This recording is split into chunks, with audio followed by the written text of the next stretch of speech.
Good afternoon, everyone. It's the man, it's the myth, it's the legend, it's Beso Profundo. And I'm here today to talk about how what's women's biggest fear is rape, I assume, because the man's biggest fear is figuring out the child isn't theirs. Anyway, we got the Murray Show, we got the Steve Wilkos Show. It's weird we don't got no black shows that do this. But anyway, yeah, we need to think about that or invest in that or talk about that or bring that up so they can put that on TV. But,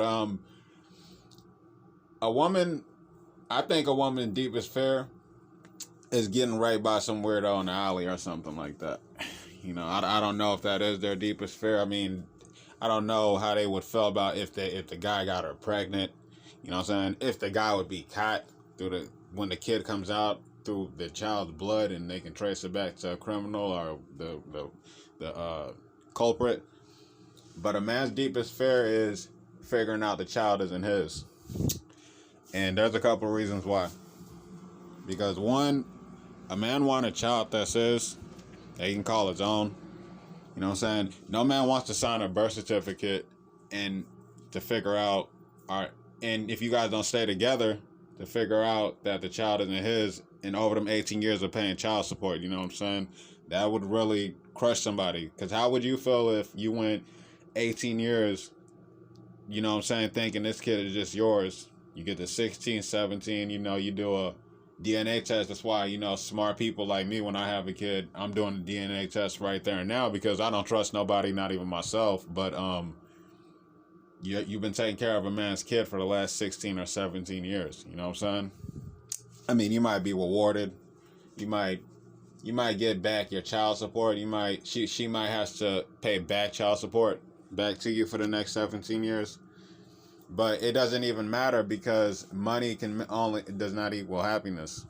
I mean, like when you have a kid, that's supposed to be the happiest moment of your life.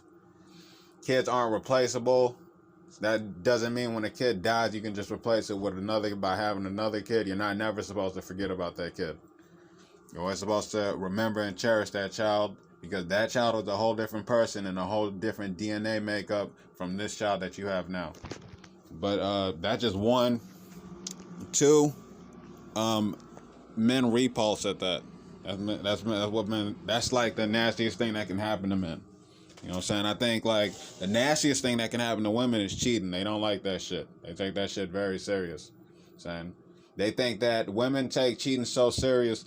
They think when you cheat, they think that we're doing it out of some type of revenge, not knowing that men, we cheat because we just like variety of different women because women can do different things in bed. Women have different features. Women have they have different qualities. You know what I'm saying? But when women cheat, women don't start cheating until you cheat.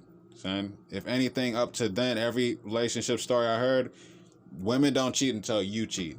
You know what I'm saying? That's when they go ahead and get theirs and then they pay the price.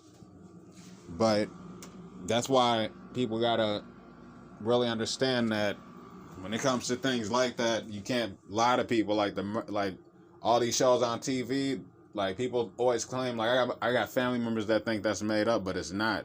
Saying I always tell them you can call that number and you'll end up right on that show. Saying, but we need to start practicing. I'm not saying we gotta practice like abstinence unless you want to. Saying because I wouldn't tell someone what to do, but I think that we need to do a better job at being loyal to each other. Like we need to learn some common sense to like know that hey, we don't need to be out here cheating on people that really actually love you. Because if you guys see eye to eye, then you shouldn't be cheating. Then or either you shouldn't even be in a relationship. Just be by yourself. Don't sit there and put someone else's life at risk and then come to find out in the middle of their life that this isn't their father. Or they're not related to this person. That can really hurt because you think it's selfishly for yourself, not the child. You know what I'm saying? Anyway, hold that.